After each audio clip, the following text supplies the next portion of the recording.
Hello and welcome back to Why This Film, the podcast where we reach back into your childhood, pluck out a movie, give it a rewatch and have a chat about it. I'm Emily Slade and welcome back. You watched it so many times before and now you're gonna watch it again. But it's been so many years since you last saw it and now you show it to your friends and they're like, What? What am I watching? Why this film? I'm joined today by William Fletcher from At the Movies with William Fletcher. Hello. Hello. This is weird. This is interesting to be on the not the host. Yeah. But it's just a conversation, isn't it? Like it should be fine. Yeah, which is fine. Well, fingers crossed that it's okay. So your chosen movie today comes from 2009 and it is Aliens in the Attic. The IMDb breakdown. A group of kids must protect their vacation home from invading aliens. So, William, why this film? Well, I gave you a list of potential choices, and this is the one you chose. And it was interesting to go back to it, because I haven't seen it in, I don't know how long it's been, a long time. I just have memories of watching it all the time. You know, like when you're a kid, you just watch a film obsessively to a point of near insanity at times. It was. I was wondering because it's a lot of the time films that I grew up with that I've revisited in recent years, like lots of Disney stuff, predominantly, and DreamWorks as well, actually. It all holds up fairly well. It's always like, it's as good as I remember it being. But this is like, I would kind of assumed that I would be like, oh, it's like a film that you enjoy as a kid, but when you grow up, you're like, oh, it's not that good. It's like it's a film made for children. And I think, but if you take it at that level and like sort of approach it as a kid's film, I think you can hopefully enjoy it. Like I think I don't think you can compare this necessarily the way you would like you sort of take films at certain levels. Yeah, absolutely. So did you see this in cinemas when it first came out? How old would you have been in 2009? I would have been 6. Oh, perfect. So really the perfect age. And then I imagine you got it on sort of video DVD, and that's when you started watching it obsessively. I don't think I saw this in the cinema. I don't remember when I first saw this, but it was on DVD, and I do that's how I rewatched it. In fact, for this, nice. I got the DVD because DVD, and I was like, okay, I watched it yesterday, and so it's fairly fresh, and it's it's very interesting because there's just like all these people that I now know that are like in it. I know, yeah, we've got Elvis Presley himself, Golden Globe winner here as cousin Jake, Austin Butler. The cast is interesting. It's the biggest name, top billed, is Ashley Tisdale, and she's sort of sidelined a bit. I was really excited for an Ashley, what I thought was going to be an Ashley Tisdale vehicle, but she's very much the sort of sister on the side here. And then Carter Jenkins as Tom, the main character, his cousin Jake, played by Austin Butler. Then we've got a few more kids as well that aren't quite as well known. And then Robert Hoffman plays Ricky, which is Ashley Tisdale's, Bethany's boyfriend. So a fairly sort of well-known for the time cast, I think, that sort of child actor group. Robert Hoffman's not done much, but without spoiling anything, I think he steals the film completely in this. So I'd never ever seen this before. I had obviously heard of it, I was aware of it, I was going to the movies a lot when it came out in 2009, but I would have been around 15, 16. So if I'd have seen it back then when it first came out, I probably would have just completely written it off as something dreadful for kids.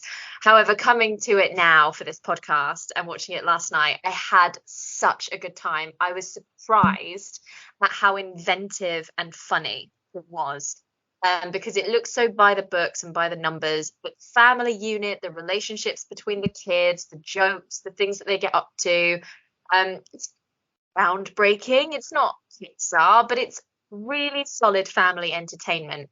And as I say, what they do with Robert Hoffman's character Ricky is so inventive, and his performance is so astoundingly good. I stayed to the end of the credits because they put bloopers in the credits, and I stayed for the whole thing just to watch him do more shenanigans. So the plot, as we've sort of briefly said, is a family goes on vacation. And what's lovely about it is that we've got this small family unit of the sort of mum, dad, and the three kids. But then they meet up with their uncle, their recently divorced uncle, their grandma, and then the uncle's also got kids. So it's cousins. And it's almost quite an old-fashioned thing to have that family unit, that extended family unit represented not only in that way, but they all get on. There's a little bit of tension, but funded very quickly. And it's the same with the initial siblings. There's no hatred, there's no name calling, there's no pitting on each other. They work together as a team, as a family, and they're all really wholesome and supportive of each other. And I just found that so lovely and endearing. I don't know if that was something you noticed. It really, like, yeah, like they sort of, there was a bit of arguing and bickering, but it's like that's just what families are. You don't really see like a lot of the time, certainly in kids films, is dysfunctional families. You know, you see, I can't pull any examples to mind, but often the thing is they're all so, okay, like an example that I can sort of think of, like sort of immediately, the Diary of a Wimpy Kid series. There's a very dysfunctional family, like they're very different, and the kids in that, they don't get along with the parents, they and they argue and they have all that sort of thing, but you don't, and like you really don't see, like, it's a very like interesting how, like, they're all like it's a very large ensemble of characters, but they all have it's not the greatest characterization or anything, but they're very much like you sort of understand who is who, and they all have little moments here and there that completely. They all bring something of their own skill set and hobbies to fight, as it were. So the main tension and theme is that Tom, the main boy, is flunking his grades on purpose because he's sick of being a mathlete and he's sick of being bullied because he's smart. And of course, by the end of the movie, we're going to realize that actually smarts can stop an impending alien invasion. So actually, they're not too bad. And on the side of that, Austin Butler's character, Jake, is a child of divorce who's very hands-on. He's got his paintball gun and his fireworks, and he's very like jockish and like attractive, like young man that's clearly in all the sports teams, the sort of opposite, if you will, of Tom. But the two combine their skill sets together for success, and not one is prioritized over the other. It's just that Tom learns the lesson that actually smarts are cool. I thought that was really fun. To be honest, the only flaw this movie has is with its sort of female representation, and even then it's not bad, it's just lacking, really. Yeah, well, I think, like, because there's two sort of main, there's like Ashley Tisdale, as we mentioned before, who I'm rather familiar with from a variety. She's probably one of the people I knew that I like remembered being in this, because she's a very big name and all that. And then there's also like the little girl who's like the youngest, who's the very little girl, and then I think the little sister gets a lot of stuff, like, because she meets with one of the aliens and they form a friendship together.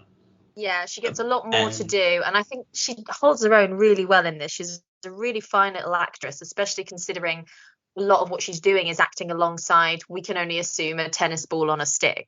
Yeah, pretty much. And I think it's not like it's an amazing performance, but it's not a performance that I hate either, because that's often what child performances lead into for me. It is an amazing performance. If we're taking this film for what it is, I think it's memorable and endearing, and she manages to get across a lot of emotions with a lot of good facial expressions. And again, especially considering she's acting alongside essentially nothing, I think she does a really, really good job here, especially for her age. I think it's really strong. Yeah, like I think the acting sort of in an overall sense is like it's all very functional for what this is. Like it's not like the most amazing acting in the world, but it's like it's very enjoyable to watch these characters.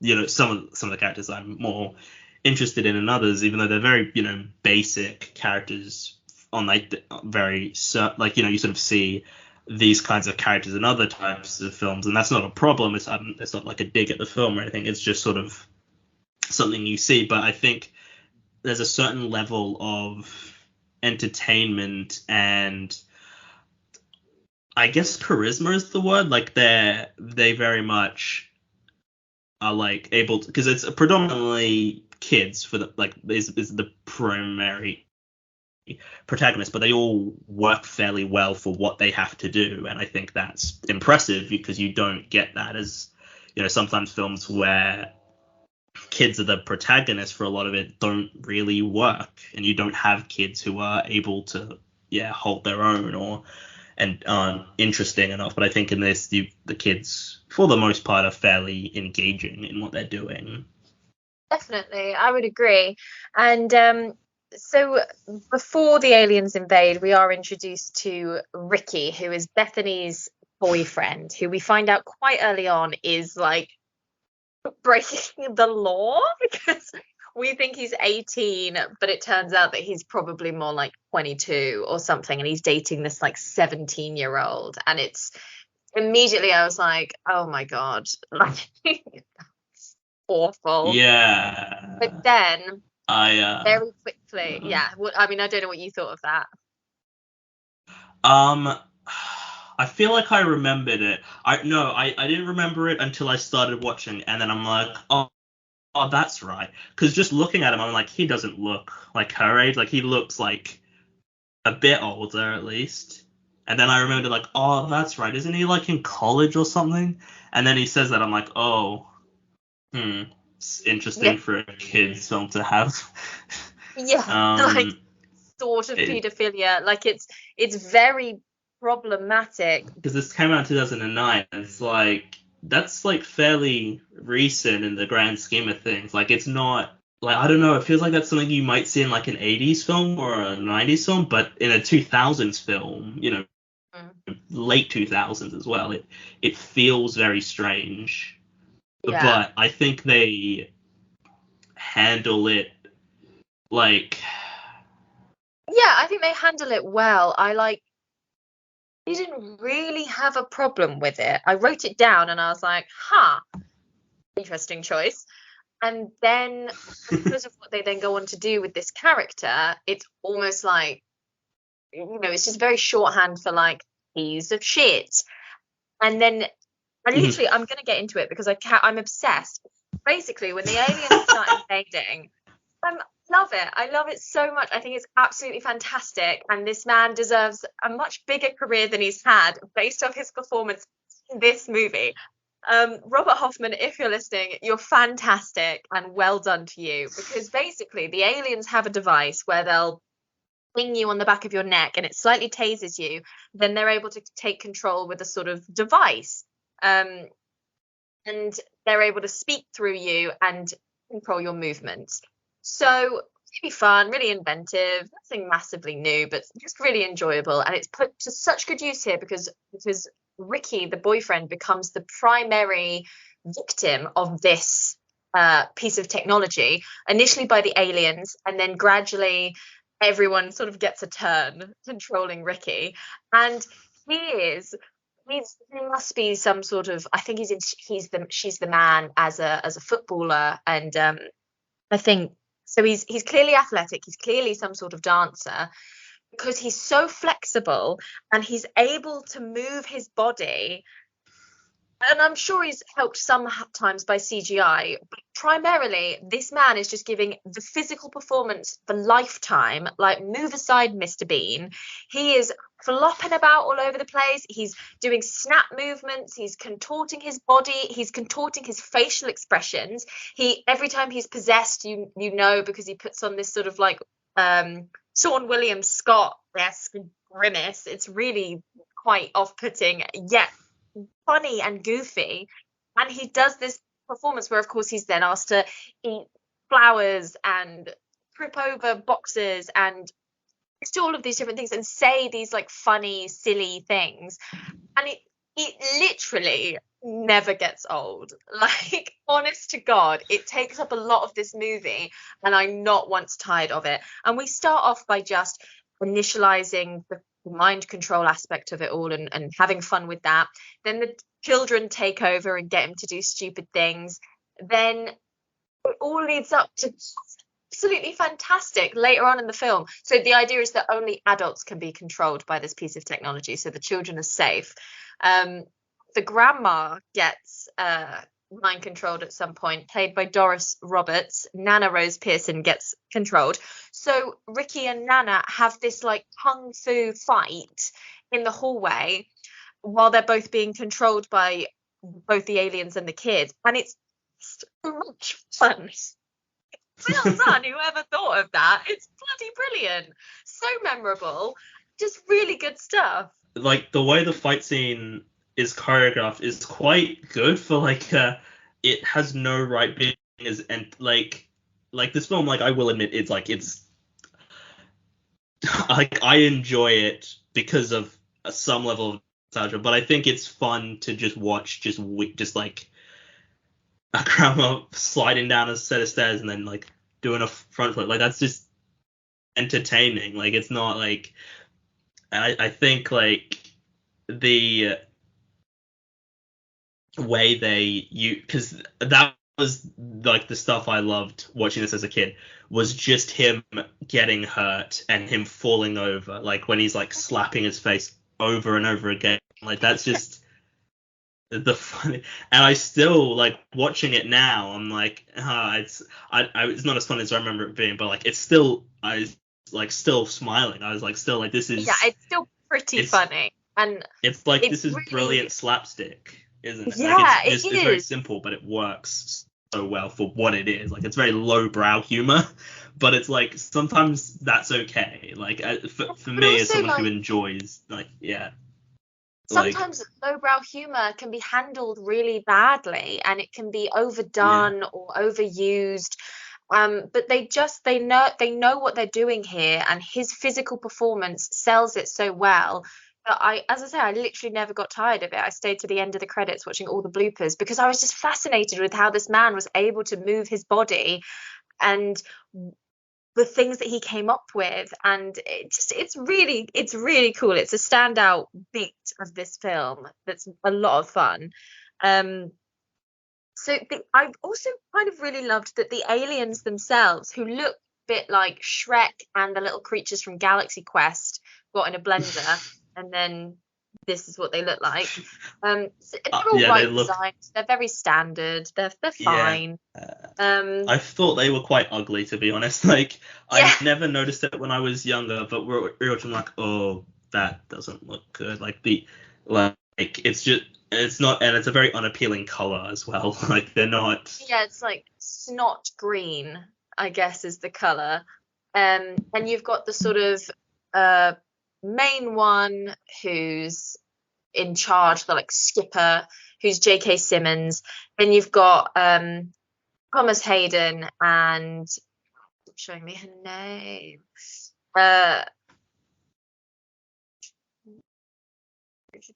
Taser and Razor, Carrie Walgreen and Thomas Hayden Church as Taser and Razor, who were the like jock man alien and sexy fighter female alien, and they're in like a will they won't they enemies to lovers thing that's really given too much screen time, enough to give the aliens a little bit of flavor, so that's fine. I'll allow it. It's fun. It's something different. It's alien boobs, but I'll allow it. It's 2009. And then you've got Josh Peck as Sparks, which is the most appealing looking alien, the like cutest looking alien that's clearly gonna go all ET on us later on, and he does.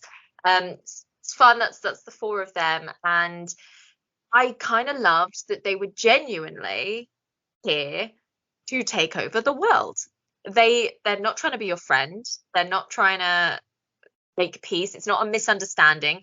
They are just the villain. And I don't know why I found that so refreshing, what I did. I was like, hey, we just have a they're here to fuck shit up. Let's go. Sometimes you just want a villain who's just evil.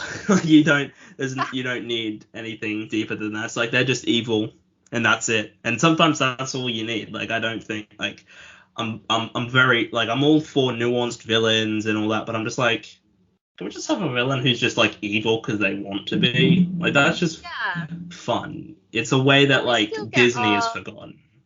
Yeah, we still get our little turncoat alien that helps the humans out in the end.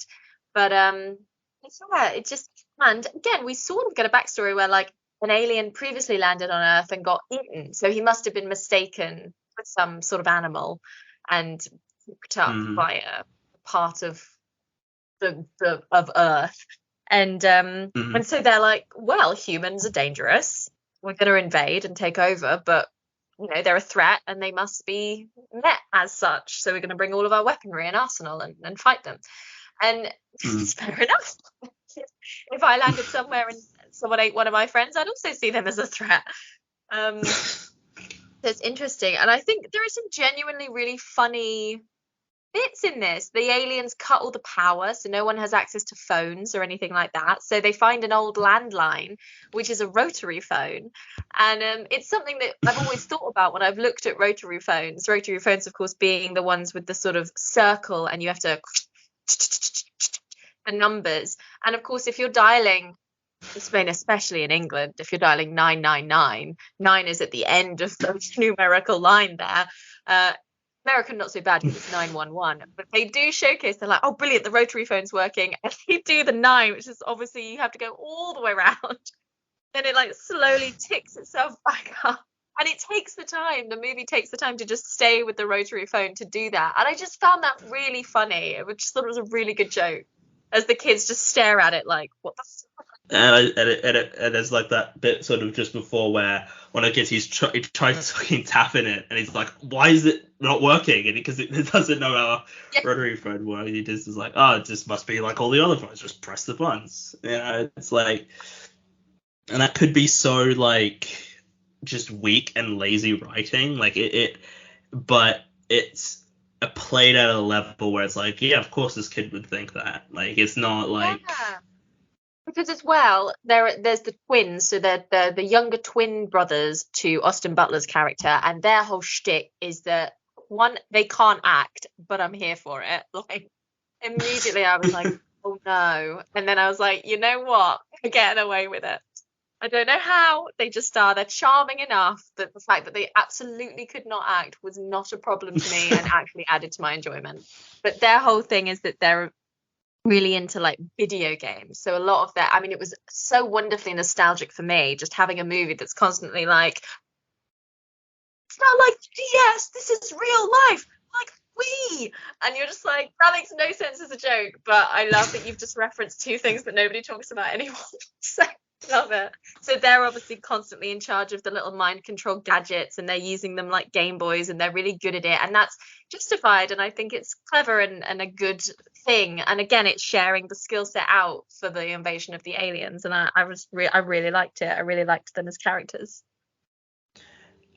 Yeah, I think the film has a lot of examples of sort of obvious setups that get paid off like with the Mentos at the beginning, like rewatching, I'm like, oh, that's right, that comes back later.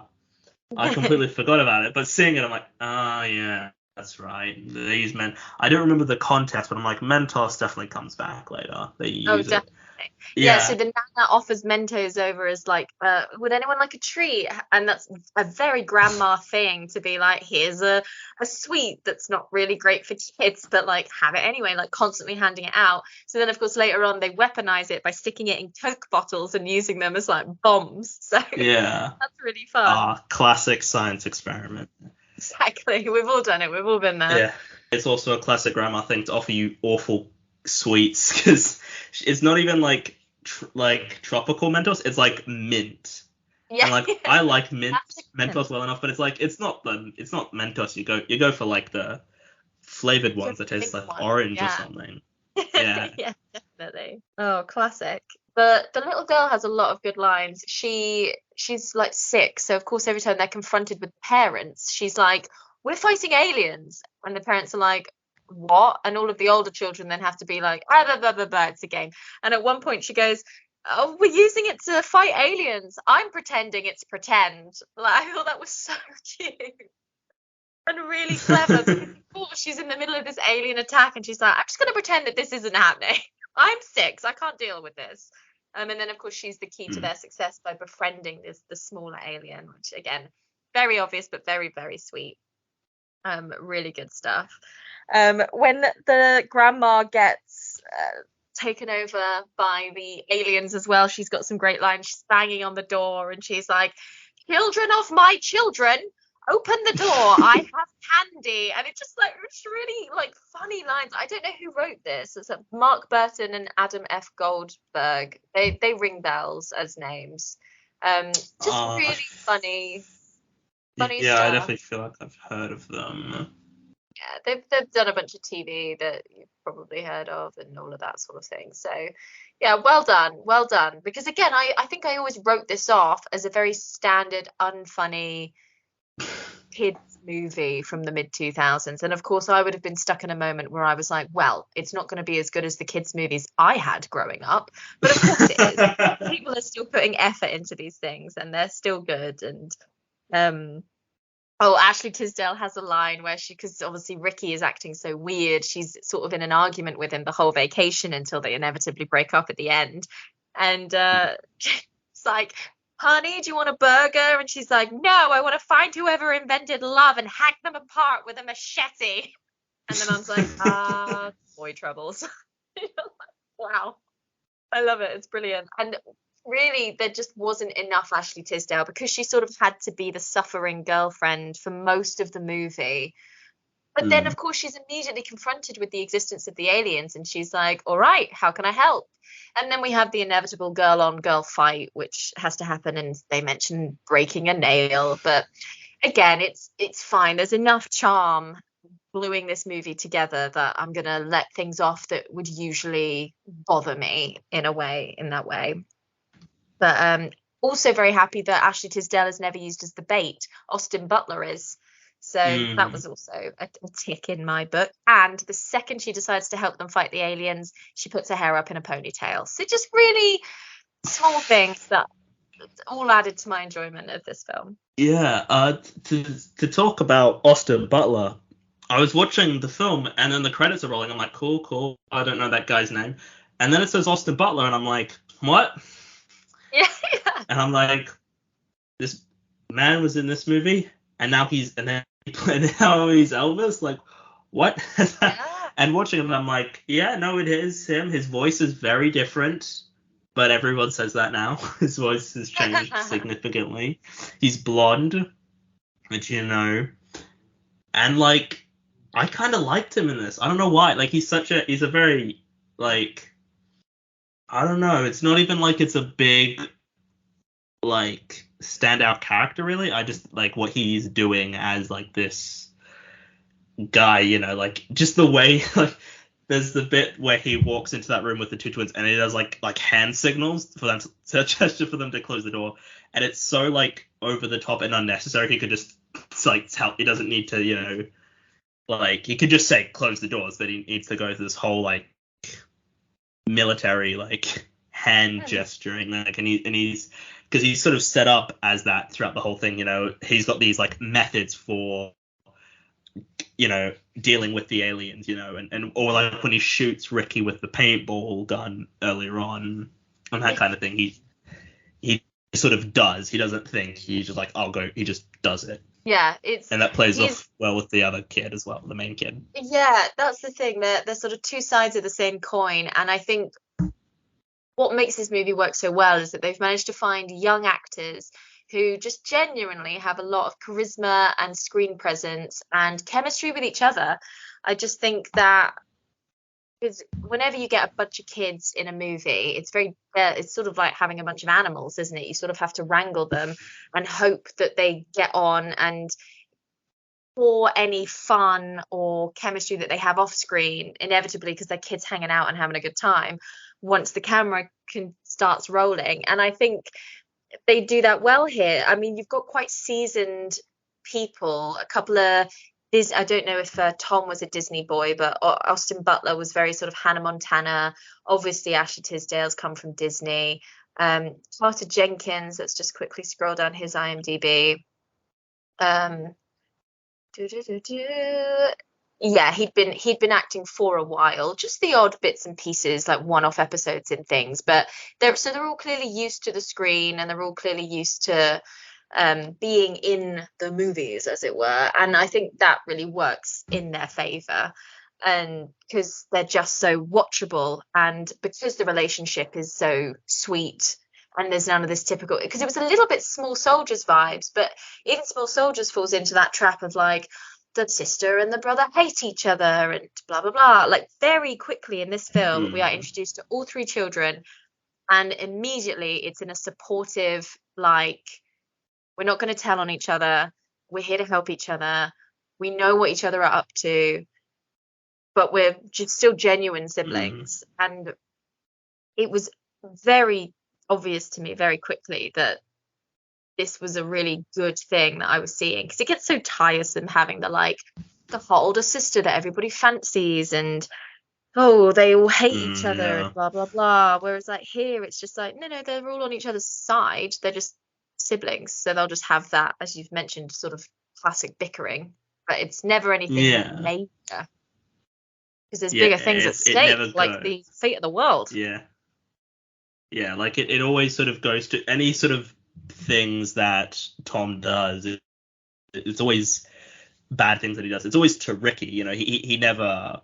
And to be fair, he doesn't even shoot Ricky with the paintball gun. He doesn't want to. And I think that it portrays him in a better, because if he was willing to do stuff to, like, because Ricky's is not a great guy and all, but like I think if Tom was portrayed as wanting to do bad stuff to Ricky, then I think it would portray him very differently. I think like he knows that Ricky's bad, but like, and he tries telling her that, but he never wants to, like, he doesn't try, and he never, at least from what there is, he never really goes out of his way to hurt Ricky in a way that, I mean, Austin Butler does. Austin Butler doesn't give a shit. He'll injure him all he wants. But I think and I think there's, and of course and then Tom gets along with his little sister. They get along as well with, as is common with very with little children and much older siblings. It works there's a different dynamic there, and they never really they sort of disagree, like when there's the alien, when they have that confrontation with the alien, that they're sort of like, no, he's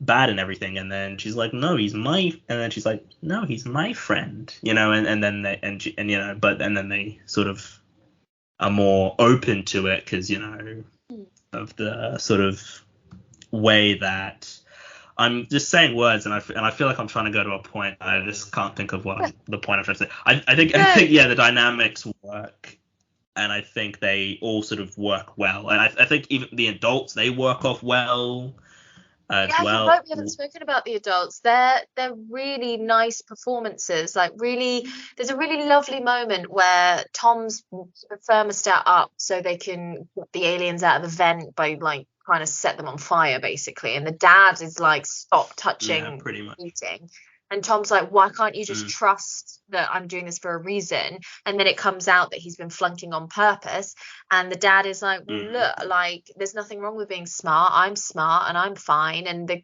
Tom responds, understandably so, is, well, I don't want to be like you, I want to be cool. And it's really cutting. And what's so lovely with that moment is that they just let dad respond to that without words, and so he's able to do a really nice bit of acting where he's like hurt, disappointed, but he understands it. He's not going to yell at him, and he's not going to lose his temper, but he's just like, great, okay. And then the kids are just like, okay, well, we're going to go, and he just goes, don't touch the thermostat. and then the kids leave, and it's Mm. really powerful and it's so real. I think that's it. For a movie where aliens invade the attic, a lot of the relationships and the conversations that I had are very recognizable and relatable, and the mum does a really good job as well. And then you've got the sort of divorced slacker uncle who's quite funny. Tim Meadows, the principal from Mean Girls, turns up as the local Oh, I love sheriff. Tim Meadows.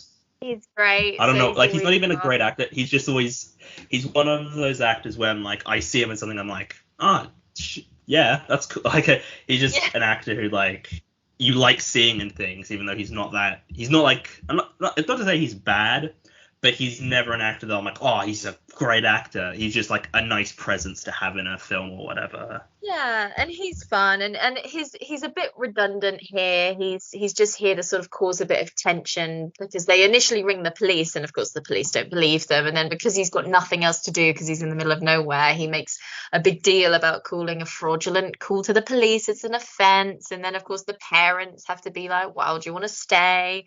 And then there's really lovely things as well where the kids are battling the aliens and the parents are all having a barbecue. And it's like, oh, there's the ongoing alien invasion, and then all of the adults are like, oh, look, a meteor shower, that's cute. It's just like that classic thing, but done really nicely. And at the end as well, I kind of really enjoyed that Tom could just turn to his dad and be like, look, you don't need to lecture me. I get it. I've learnt my lesson. I'm not going to flunk my grades anymore. And the dad's very sweet, and he's like, oh, I had a really good lecture planned. I practiced it in the mirror and everything. Like, just really funny and sweet bits tying this movie together. Like, the weakest part of this movie are the aliens, I would argue. Every time we sort of were with them as characters, I sort of wasn't interested. I wanted to get to the human characters because there was so much going on there. It was so exciting. And even then, the aliens aren't bad. Like, they're absolutely fine. Not as interesting as the human characters. Yeah, the aliens are very like sort of stock standard characters, you know, like there's the sort of leader who's just like evil, you know, like he's just sort of the evil guy who sort of, and then you know you've got the sort of the nice one who you know becomes the good guy, and then you've got the two sort of the other ones who have to get together because that's how these things work, and I'm just like, that's fine. It's like the least interesting part though. It's like the one part where I'm like, you could probably remove this and it wouldn't change anything. Yeah, completely. But even then, like, nothing wrong with them. I just don't think they're particularly memorable. But then it was going to be hard for them to be as little CGI creatures anyway. So yeah, I was a little surprised at just how much I enjoyed this. Yeah, and because I was thinking like I'm gonna go back, I'm gonna rewatch it. I'm like, it's a film I loved as a kid, but I'm not gonna like it as much now. And I quite enjoyed it. Like it's a film that like, because I've got a niece and a nephew, and I'm like, this is a film I'd show to them like all the time because it's just like it's fun entertainment. It's you know bits that they're obviously gonna laugh at where you know because people are falling down and Ricky's you know slapping himself, you know, and he's making that weird face or whatever that he has when he's in that certain mode, you know, and I think it really, and there's lots of bits that I don't even remember, and even stuff that now that I'm like, I definitely didn't get that when I was younger, like when Ricky is talking to the parents and he's trying to send them away and all that, and then he asks for like some adult diapers, and I was like, Yeah. That's like again very lowbrow type humor, but it's like it works. The kind of like thing a kid would come up with as well. Yeah, it's I think a bit that I probably one of my favorite sort of individual moments is when they're all the kids there like looking under the bed of the alien, and then Austin Butler just goes "aw," and it's like I mean ugh. I'm like it's such a like a very small moment, but probably my favorite joke in the film just based purely on how he plays it, because he's just so, because it's like a genuine and then he just looks, it's like I mean you know, like it's very and that's sweet. you know thing that happened, and I think like he's probably my favorite part of the film, like sort of performance, I think, Austin Butler. And now I'm like, man, maybe I will like him in Elvis, because if I liked him in this, maybe I Elvis honestly will be thought the good. I same. don't know. Because I'm like, if he can do so much with a very, because like Elvis like is a big part he's playing. Lots of the film's like over 2.5 hours, and this like he does so much in less than 90 minutes. Like they tell you, it's relatively short, like but it breezes by, and it's like if he can do all this, have great sort of comedic moments and have a genuine charm in like 90 minutes, I'm like maybe he could, Elvis could be maybe good in that. I don't know. Like I'll find out, I guess, when I eventually watch Find out when I Elvis. inevitably have to watch it when he's nominated for an Oscar.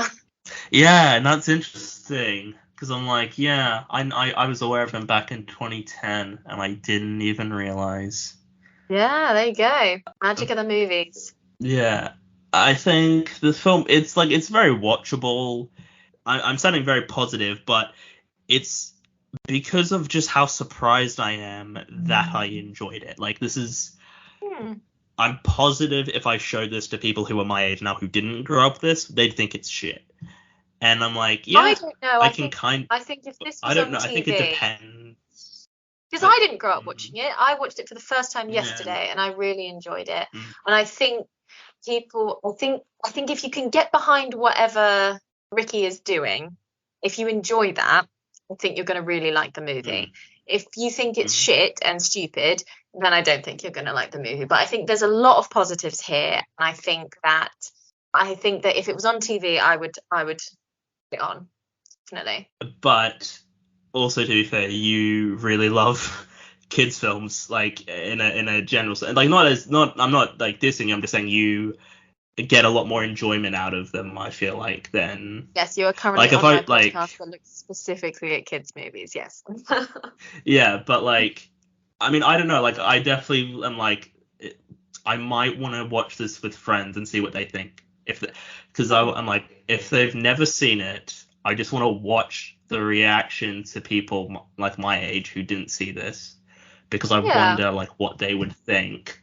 Because like it's not like it's very simple and all that, but I'm like, that's fine. I can go with that. I don't need every film to be doing something new. I think a lot of people, I've talked about this before with other people, and I just like, I'm all for films just being mental and doing crazy shit, but I'm like, also, I can enjoy a film that's like simple and basic and isn't really doing a whole lot. Like I can go with it. I just need it to have a like this film is very consistent in what it is doing and the level it's sort of playing it at. It's got a lot of comedic elements, but it sort of stays at that. It never drifts too far into like arguably it's absurd. I mean there's aliens invading the Earth, which is very far fetched arguably, it but it stays at that sort of level, like all the stuff with Ricky and the grandma as well, to be fair, and them being possessed, well, not possessed, mind controlled. It never veers off into a level that is too far for you to buy into. Mhm. I think like it really sticks to a level of like Yeah, I think you're right. it, and it doesn't try and play it straight. Like it really embraces at times the comedy that it's doing, and it also makes sense at times just because it's the kids. Like we're following kids, so of course there's gonna be Ricky, hitting himself over and over again because that's just the thing kids would find funny, and like Mhm. it works within the mind of a child. Like if it was Yeah. adults doing it, then it wouldn't work as well. I think the idea of making it a group of kids and also doing it to a character who we're not meant to like I think they also doing it to the villain, or one of the villains rather, it works. Mhm. And I think it is nice. It's cathartic for the audience, and I mean the ending is the same as well. Is Although it's kind of interesting, the ending, because he gets like the thing knocked out of his neck, but then they could still mind control him at the end. I don't. I think that's Yeah, I didn't think maybe I missed. think they kept one of the they kept one of the devices, I think, so then Ashley Tisdale can get her vengeance and control Ricky for a time while he goes off to try and court another girl. And again, like, Yeah. bloody here for it. Like, the credits start rolling and then it comes back to be like, and here's what happened to Ricky. And I was like, oh, yes, let's go. It was great. It was just really enjoyed it. I did like that. I was sort of frantic because I thought he had the thing knocked out of him, unless it's sort of got like a permanent thing, like effect, or maybe it was. Yeah, I think they like reattach it somehow, but also I don't care. It's like, so they don't fun need to that I'm just explain like, it whatever. really. I think it's something that nitpicky people will get upset at, but it's like it's just funny to watch a guy fall over. It is. Like, it's just funny. So well as Slapstick well. that's why slapstick is fun. Yeah, he does it so well, and just like like he is really good because he like, facial expressions, he just, and the way he delivers certain lines, and he just has a level of like, man, I feel like he should have become a bigger thing. Like, I know this film wasn't well received, but I think it's because people who are, I think critics. I'm never one to say that like critics are wrong, or I never want to say any opinion is wrong, because that's just not how it works. But I'm like, I think some people need to take a film at a specific level. Like, they need to view it differently. That I wouldn't go in viewing this the way I would like Citizen Kane. I wouldn't be expecting the same thing. I go into a film like, okay, this is what this film is. As long as it does like that sort of thing at that level, that works for me. That's what I want. I don't need everything to be, at a same level. No, that makes sense. Amazing. Well, that's all of my notes. That's everything I've got to say. I genuinely really enjoyed it. So thank you so much for picking it. It was a lot of fun to watch. Where can people find you? I've got a podcast as well. That was mentioned at the beginning, At the Movies with William Fletcher, on Spotify and Apple. I'm sure if you search for it, it'll show up. On Instagram, At the Movies, William Fletcher. Facebook, same thing if you want to like the Facebook page. I've got a website. It's not very good. I haven't worked on it in a while, to be fair. But I will get it set up properly and have a nice setup for it eventually. Yeah. I think that's pretty much it. I'm on Letterboxd.